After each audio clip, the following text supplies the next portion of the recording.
Welcome to tech Bangla IT. আসসালামু আলাইকুম বন্ধুরা, আজকের টিউটোরিয়ালটি অনেক চমৎকার হতে যাচ্ছে। আমরা যারা ফটোশপে কাজ করি, আমরা যে কোনো কালো ছবিকে ফর্সা বা সুন্দর করার জন্য অনেক সময় ব্যয় করে থাকি এবং অনেক ট্রিক্স অ্যাপ্লাই করে থাকি। আমরা আমাদের অভিজ্ঞতা অনুযায়ী চেষ্টা করে থাকি একটি ছবিকে সর্বোচ্চ সুন্দর করার জন্য। কিন্তু আপনি যদি আমার এই টিউটোরিয়ালটি দেখেন, তাহলে যে কোনো ধরনের কালো ছবিকে খুবই সামান্য কিছু ট্রিক্স অ্যাপ্লাই করে একদম প্রফেশনাল মানের ফর্সা বা সুন্দর ছবিতে রূপান্তর করতে পারবেন, যেমনটি আমার স্ক্রিনে দেখতে পাচ্ছেন। তো বন্ধুরা, চলুন শুরু করি। বন্ধুরা, দেখতে পাচ্ছেন ফটোশপ সিসি সফটওয়্যারটি আমার সামনে ওপেন অবস্থায় আছে এবং আমি অলরেডি একটি ছবি ওপেন করে রেখেছি। আমি মূলত এখন এই ছবিটিকে ফর্সা করে আপনাদেরকে দেখাবো।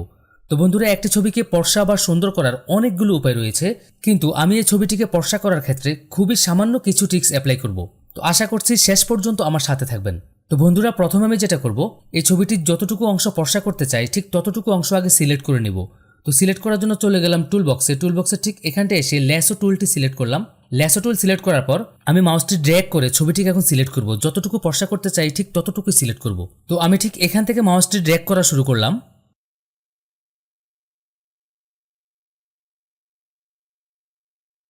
যেখান থেকে শুরু করেছি ঠিক সেখানে এসে অ্যাডজাস্ট করে দিলাম। তো বন্ধুরা, এখন আমি যেটা করব, চলে যাবো লেয়ার বক্সের ঠিক নিচে এখানটা এসে ক্রিয়েট এ নিউ লেয়ার অপশনে ক্লিক করলাম। দেখতে পাচ্ছেন একটি নিউ লেয়ার ক্রিয়েট হয়েছে। তো এখন আমি ফেসের মধ্যে যে কালারটি দিতে চাচ্ছি সেই কালারটি সিলেক্ট করব। তো চলে গেলাম টুল বক্সে ঠিক এখানটা এসে আমি ফোরগ্রাউন্ড কালার বক্সের মধ্যে একটি ক্লিক করলাম। দেখতে পাচ্ছেন একটি কালার বক্স শো করছে।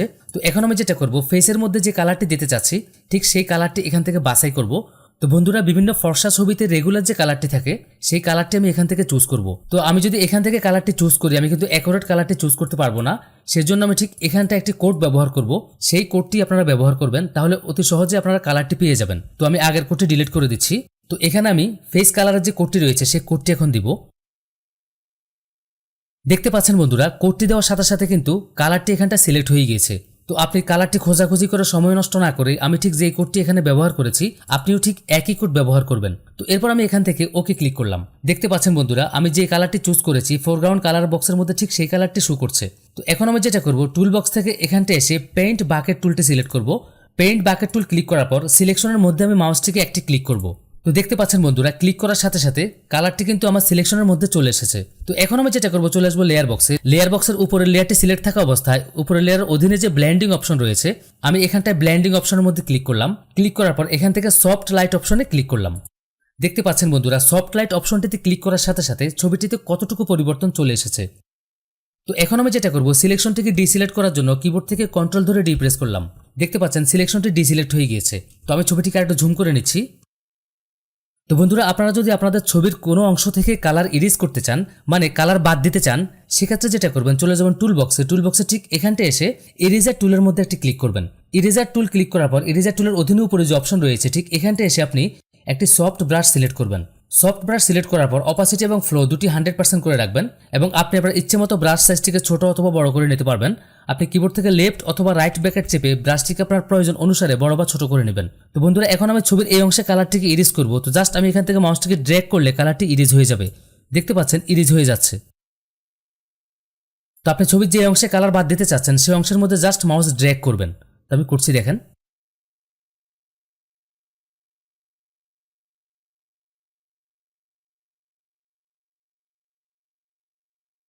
তো আমি ছবিটিকে আরেকটু ঝুম করে নিচ্ছি।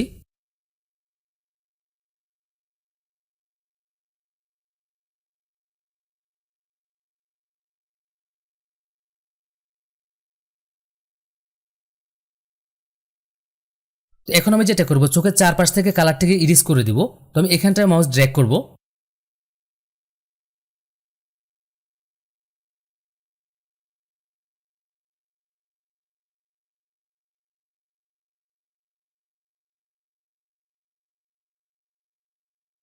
এখন আপনি যদি আবার সেম ভাবে কোনো অংশে কালার দিতে চান, সেক্ষেত্রে আপনি টুলবক্স থেকে ব্রাশ টুলটা সিলেক্ট করে আপনার ইচ্ছে মতো আপনি কালার দিতেও পারবেন।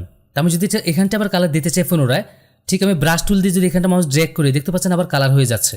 তো এখন মূল কথা হচ্ছে, আপনি যদি কালার কোনো অংশ থেকে বাদ দিতে চান সেক্ষেত্রে আপনি ইরেজার টুলটি ইউজ করবেন। আবার যদি পুনরায় কালার দিতে চান সেক্ষেত্রে আপনি ব্রাশ টুলটি ইউজ করবেন।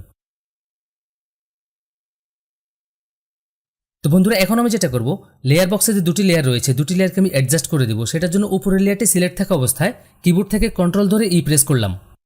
দেখতে পাচ্ছেন বন্ধুরা, দুটি লেয়ার কিন্তু একটি লেয়ারে পরিণত হয়েছে। তো এখন আমি যেটা করব, ব্যাকগ্রাউন্ড লেয়ারটিকে আরেকটি কপি করে নিব। তো কপি করার জন্য কিবোর্ড থেকে কন্ট্রোল ধরে যে প্রেস করলাম, দেখতে পাচ্ছেন ব্যাকগ্রাউন্ড লেয়ারটি আরেকটি কপি হয়েছে। তো এখন আমি যেটা করব, ছবিটির লেভেল ঠিক করে নিব। লেভেল ঠিক করার জন্য উপরের লেয়ারটি সিলেক্ট থাকা অবস্থায় লেয়ার বক্সের ঠিক নিচে এসে এখানটা অ্যাডজাস্টমেন্ট লেয়ার অপশনে ক্লিক করলাম। অ্যাডজাস্টমেন্ট লেয়ার অপশন ক্লিক করার পর এখান থেকে লেভেল অপশনে ক্লিক করলাম। তো দেখতে পাচ্ছেন লেভেলের একটি ডায়ালগ বক্স শো করছে। তো এখান থেকে আমি ডান পাশে যে স্লাইডারটি রয়েছে এটিকে একটু বাম দিকে নিচ্ছি। তো আপনি আপনার ছবির কালার অনুযায়ী স্লাইডারগুলোকে ডান অথবা বাম দিকে নিলে বুঝতে পারবেন আপনার ছবিটিতে কোন কালার প্রয়োজন, বা স্লাইডারগুলোকে কতটুকু ডান বাম করলে আপনার ছবিটি ঠিক থাকবে, এটি আপনি নিজেই বুঝতে পারবেন। তো আমি মিডল স্লাইডারটিকে একটু বাম দিকে নিচ্ছি, মনে হচ্ছে ঠিক আছে। এরপর আমি এই বক্সটিকে ক্লোজ করে দিচ্ছি। তো বন্ধুরা এখন আমি যেটা করব, ছবিটির কন্ট্যাক্ট ঠিক করে নিব। তো সেটার জন্য চলে আসলাম লেয়ার বক্সে। লেয়ার বক্সের ঠিক নিচে এখানটা অ্যাডজাস্টমেন্ট লেয়ার অপশনে ক্লিক করলাম। অ্যাডজাস্টমেন্ট লেয়ার অপশনে ক্লিক করার পর একটু উপরে আসলে এখান থেকে ব্রাইটনেস এন্ড কন্ট্রাস্ট অপশনে ক্লিক করলাম। তো এখান থেকে কন্ট্রাস্টটিকে আমি একটু হালকা বাড়িয়ে নিচ্ছি। এরপর আমি বক্সটিকে ক্লোজ করে দিলাম। তো বন্ধুরা এখন আমি যেটা করব, আবারও সবগুলো লেয়ার অ্যাডজাস্ট করে দিব। তো সেটার জন্য কিবোর্ড থেকে কন্ট্রোল বাটন প্রেস করে ধরে রেখে আমি সবগুলো লেয়ার সিলেক্ট করলাম। সিলেক্ট করার পর কিবোর্ড থেকে কন্ট্রোল ধরে প্রেস করলাম। দেখতে পাচ্ছেন সবগুলো লেয়ার একটি লেয়ারে পরিণত হয়েছে। তো এখন আমি যেটা করব, চলে যাব ফিল্টার মেনুতে। ফিল্টার মেনুর একটু নিচে এসে এখানটায় নুইজার প্রফেশনাল অপশনে ক্লিক করলাম। তো নুইজার প্রফেশনাল ক্লিক করার পর এখান থেকে আপনি আপনার ছবি অনুযায়ী লিউমেন্স এবং কালারটিকে একটু বাড়িয়ে বা কমিয়ে নেবেন। তো বন্ধুরা এরপর আমি যেটা করব, এখান থেকে ওকে ক্লিক করব। তো আমি ছবিটিকে আরেকটু ঝুম করে নিচ্ছি। তো বন্ধুরা এখন আমি যেটা করব, ঠোঁটের মধ্যে একটি কালার অ্যাপ্লাই করব। তো ঠোঁটের মধ্যে কালার অ্যাপ্লাই করার জন্য আমরা ঠোঁটটিকে আগে সিলেক্ট করব। সিলেক্ট করার জন্য চলে গেলাম টুল বক্সে। টুল বক্স থেকে ল্যাসো টুলটি সিলেক্ট করলাম। ল্যাসো টুলটি সিলেক্ট করার পর আমি ঠিক এখান থেকে মাউস ড্র্যাগ করে যতটুকু কালার করতে চাচ্ছি ঠিক ততটুকু সিলেক্ট করলাম।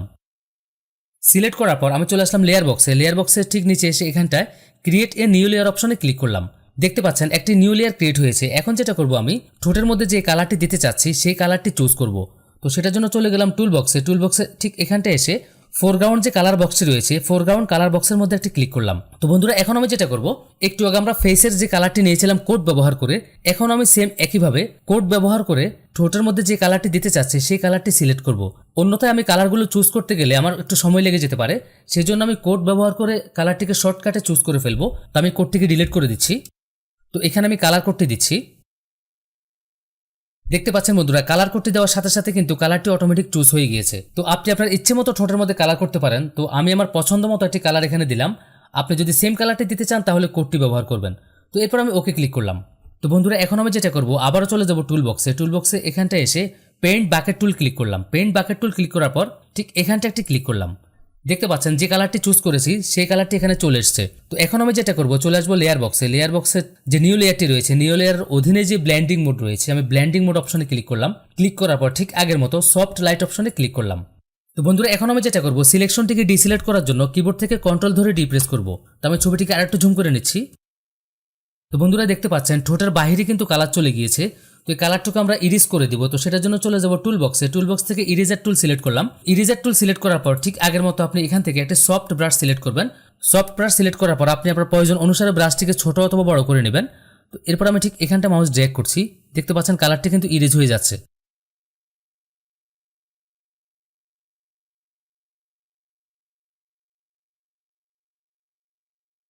মনে হচ্ছে এতটুকুই ঠিক আছে। তো বন্ধুরা এতক্ষণ দেখলেন যে কোনো ধরনের কালো ছবিকে ফর্সা করা কতটা সহজ। তো বন্ধুরা আশা করছি এই টিউটোরিয়ালটি আপনাদের অনেক ভালো লেগেছে। আর যদি ভালো লেগে থাকে তাহলে অবশ্যই আমার ভিডিওতে একটি লাইক করবেন। আর আপনার কোনো মতামত থাকলে সেটি কমেন্ট করে জানাবেন। তো বন্ধুরা দেখা হবে পরবর্তীতে নতুন কোনো চমৎকার টিউটোরিয়াল নিয়ে। সেই পর্যন্ত সবাই ভালো থাকুন। আল্লাহ হাফেজ।